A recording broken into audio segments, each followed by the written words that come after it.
وحده والصلاة على من لا نبي بعده محمد وعلى آله وصحبه وسلم. أما بعد فأعوذ بالله من الشيطان الرجيم. بسم الله الرحمن الرحيم. ربما يود الذين كفروا لو كانوا مسلمين. صدق الله العظيم. حضرات سامعین کرام، قرآن کریم کی ایک آیت کریمہ پڑھی.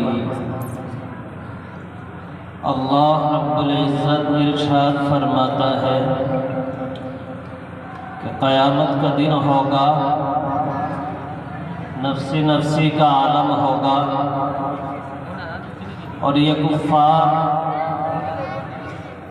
یہ دنیا میں اپنی طاقتوں کے الزام میں چور، اور وہ لوگ جو اپنی طاقتوں کے نشوں میں ظلم و استبداد سے دریغ نہیں کرتے، قیامت کے دن یہ تمنا کریں گے کہ کاش دنیا میں ہم مسلمان ہوتے، دنیا میں اللہ وحدہ لا شریک لہ کے ساتھ کسی کو شریک نہ ٹھہراتے، اس ایک خدا کی عبادت کرتے، اطاعت کرتے، جن کاموں کے کرنے کا خدا نے حکم دیا ان کاموں کو بجا لاتے، اور جن کاموں سے رکنے کا حکم دیا ان سے رک جاتے. اس لیے کہ دنیا میں اللہ رب العزت کی نعمتیں بے شمار ہیں، اور قرآن کا بھی اعلان ہے وَإِن تَعُدُّوا نِعْمَتَ اللَّهِ لَا تُحْصُوهَا. اگر تم اللہ رب العزت کی نعمتوں کو شمار کرنا چاہو گے، گننا چاہو گے تو گن نہیں سکتے. علماء نے لکھا کہ لا تحصو کے معنی آتے ہیں گننے لگنا اور گننے میں عاجز ہو جانا. تو انسان اللہ رب العزت کی نعمتیں گننے لگے لیکن گننے سے عاجز ہو جائے گا. لیکن جہاں نعمتیں بے شمار، ان میں ایک نعمت اللہ رب العزت کی بہت بڑی نعمت ہے، اور وہ یہ کہ اللہ نے اپنے آخری نبی حضرت محمد مصطفیٰ صلی اللہ علیہ وسلم کو مبعوث فرمایا، اور آپ صلی اللہ علیہ وسلم رات کی تنہائیوں میں، دن کے اجالوں میں، بستر پر جاتے وقت، اٹھتے وقت اپنی امت کے گنہگاروں کو یاد کرتے اور ان کے لیے روتے ہیں. اور آج قیامت کے دن بھی اللہ کے نبی صلی اللہ علیہ وسلم امت کے گنہگاروں کے لیے سفارش فرمائیں گے اور وہ قبول کی جائے گی. تو کفار یہ تمنا کریں گے کہ دنیا میں اللہ نے اپنے لاڈلے کو بھیجا، نبی آخر الزمان صلی اللہ علیہ وسلم کو بھیجا، وہ امت کے حق میں دعائیں کر رہے ہیں، امت کے لیے دعائیں مانگ رہے ہیں، اللہ کے حضور سفارش کر رہے ہیں. تو دنیا والوں کے لیے، انسانوں کے لیے یہ بڑی نعمت ہے. یہ اللہ کی اتنی بڑی نعمت ہے، اس کا کوئی متبادل اور متساوی نہیں ہے، کوئی اس کے برابر نہیں ہے. اور کیسے ہو سکتا ہے؟ علماء نے لکھا ہے اللہ کے رسول صلی اللہ علیہ وسلم تشریف فرما ہے، اور آپ صلی اللہ علیہ وسلم کے پاس جبرائیل علیہ السلام تشریف لائے اور آ کر عرض کیا یا رسول اللہ صلی اللہ علیہ وسلم، میں جہنم کے حال و احوال دیکھ کے آیا ہوں. جہنم کے 7 طبقے ہیں، جہنم کے 7 درجے ہیں. آقا نے پوچھا جبرائیل بتاؤ ان ساتوں طبقوں میں کون لوگ جائیں گے؟ جبرائیل علیہ السلام نے فرمایا یا رسول اللہ ایک طبقے میں شیطان لعین اس کا لاؤ لشکر جائے گا، ایک میں قارون اس کا لشکر جائے گا، ایک میں نمرود جائے گا، ایک میں یہودی جائیں گے، ایک میں عیسائی جائیں گے۔ الغرض 6 طبقوں کا حال گنوا کر خاموش ہو گئے۔ اللہ کے رسول نے فرمایا جبرائیل 7ویں طبقے کا حال بھی بیان کرو۔ جبرائیل علیہ السلام خاموش ہیں، آقا کا اصرار بڑھ رہا ہے، جبرائیل علیہ السلام کی خاموشی جاری ہے۔ اللہ کے رسول نے فرمایا جبرائیل 7ویں طبقے کا حال بھی بیان کرو۔ تو جبرائیل علیہ السلام نے فرمایا یا رسول اللہ صلی اللہ علیہ وسلم اس 7ویں طبقے میں جہنم کے آپ کی امت کے وہ گنہگار جائیں گے جو بے توبہ کیے مر جائیں گے۔ یہ سننا تھا۔ اللہ کے رسول صلی اللہ علیہ وسلم کے اوپر غشی طاری ہو گئی، آپ بے ہوش پڑے ہوئے ہیں۔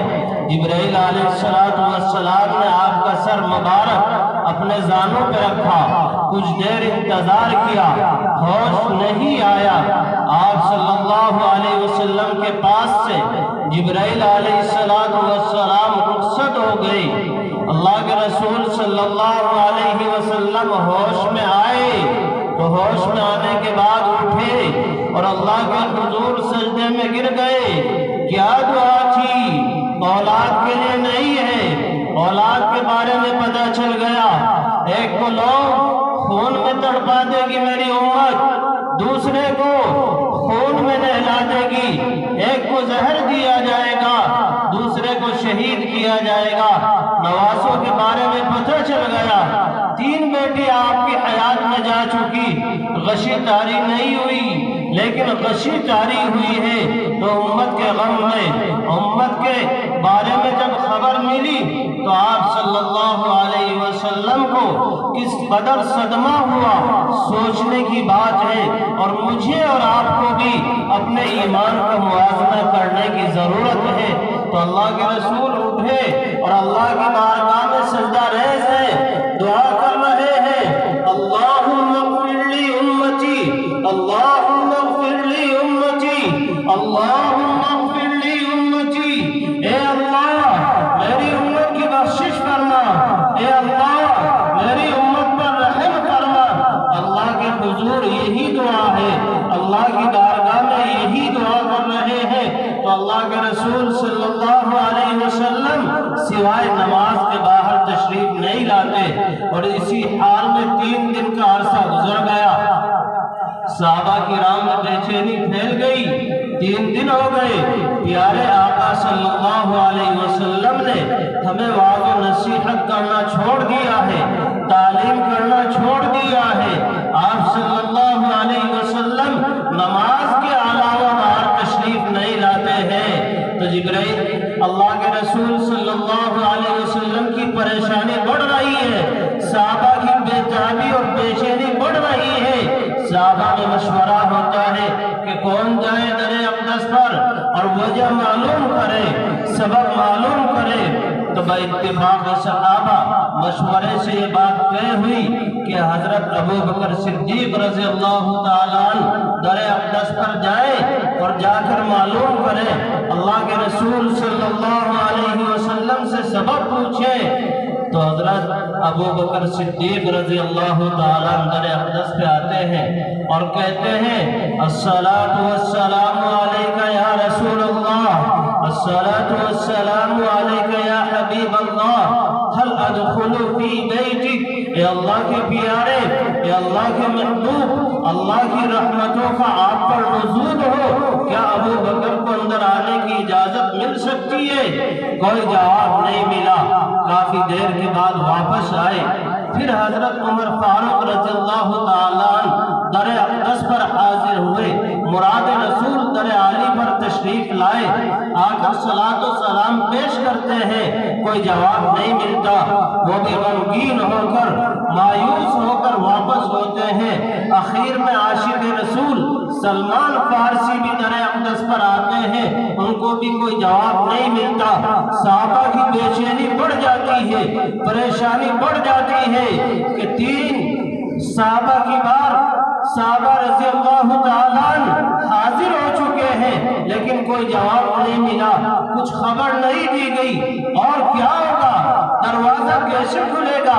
مشورہ ہوا، آج اگر دروازہ کھل سکتا ہے تو نبی کی لخت جگر نور نظر فاطمہ الزہرا رضی اللہ تعالیٰ عنہا کی آمد پر دروازہ کھل سکتا ہے۔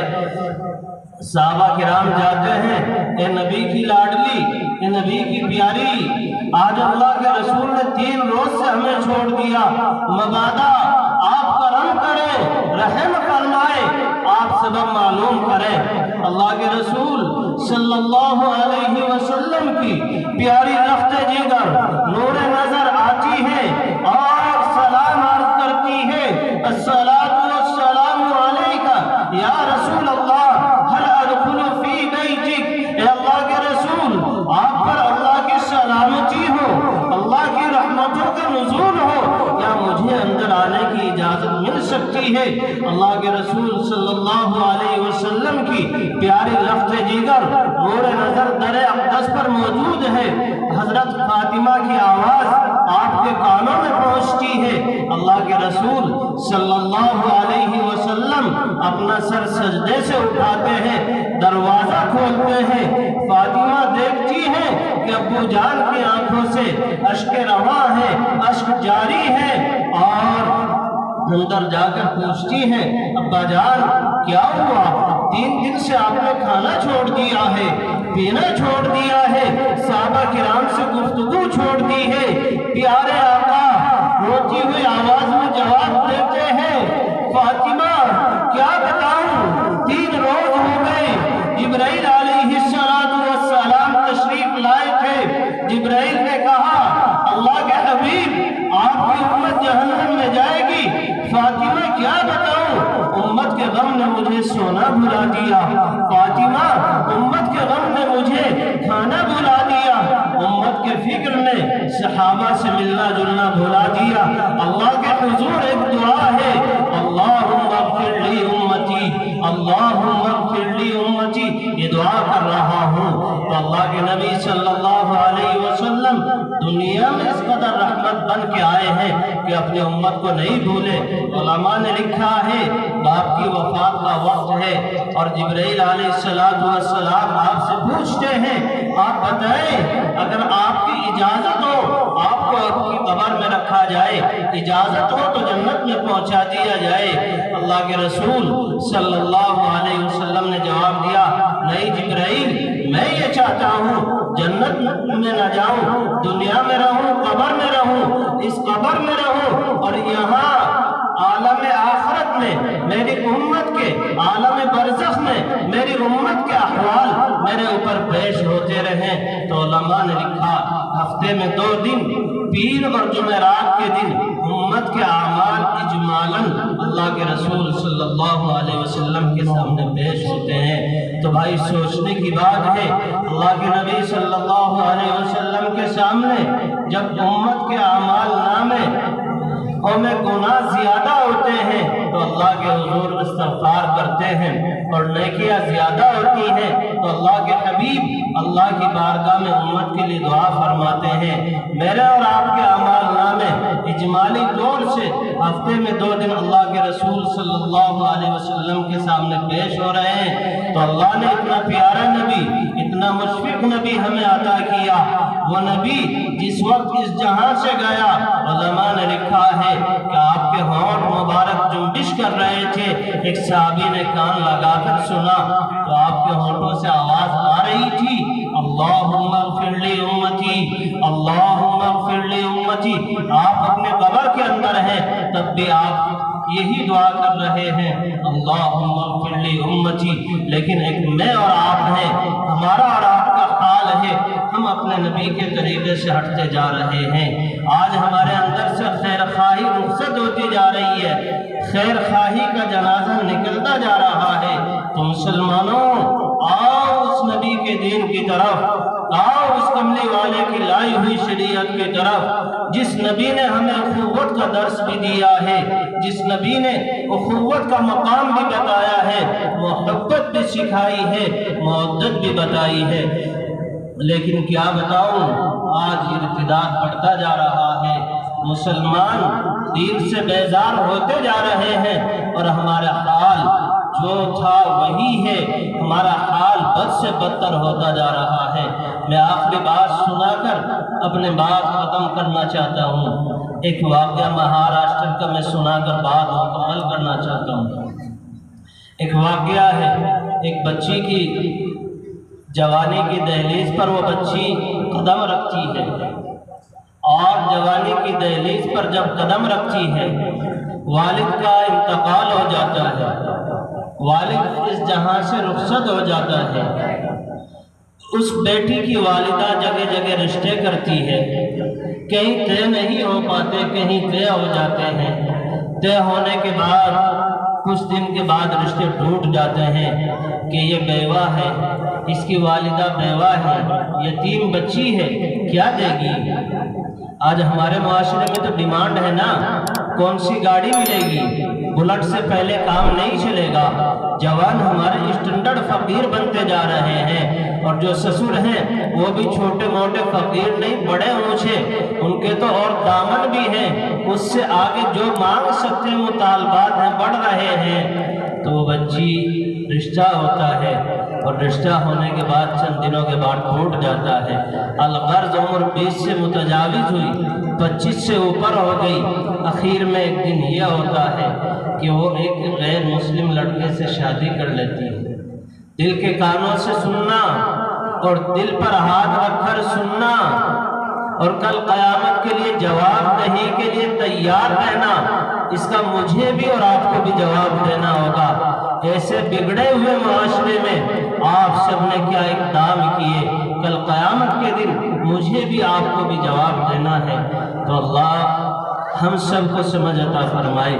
یہ بچی اب غیر مسلم کے ساتھ جاتی ہے اور شادی رچا لیتی ہے، پڑھی لکھی بچی ہے۔ اب جب یہ معاملہ ہو جاتا ہے پھر ہماری قوم جاگتی ہے، پھر غیرت ایمانی نمودار ہوتی ہے، پھر جمعیت حرکت میں آتی ہے، پھر وفود سفر کرتے ہیں۔ ایک سفر کیا ایک وفد نے، اور گئے جا کر سمجھانے لگے، بتاؤ آپ کتنے اچھی تعلیم یافتہ ہو، اللہ نے آپ کو دونوں تعلیموں سے آراستہ کیا، قرآن بھی پڑھی اور دنیاوی تعلیم بھی حاصل کی، لیکن آخر میں آپ نے کیا قدم اٹھایا؟ آپ نے کیا راستہ اختیار کیا؟ کیا آخرت کا خوف آپ کو نہیں آیا؟ کیا آخرت سے ڈر آپ کو نہیں لگا؟ وہ بچی کہنے لگی ہاں لگا ہے۔ کہ پھر اللہ کے حضور آپ کو جواب نہیں دینا؟ وہ کہنے لگی دینا ہے، مجھے معلوم ہے، لیکن کیا میرا رب مجھ سے نہیں پوچھے گا تم نے یہ قدم کس لیے اٹھایا، دین اسلام کو خیر آباد کیوں کیا؟ کہا ضرور پوچھے گا۔ کہ پھر سن لو او مولویوں، او مفتیوں، او امیروں، او کبیروں، او قوم کے ذمہ داروں، پھر سن لو، کل قیامت کا دن ہوگا، اللہ مجھ سے پوچھے گا تو نے اسلام کیوں چھوڑا؟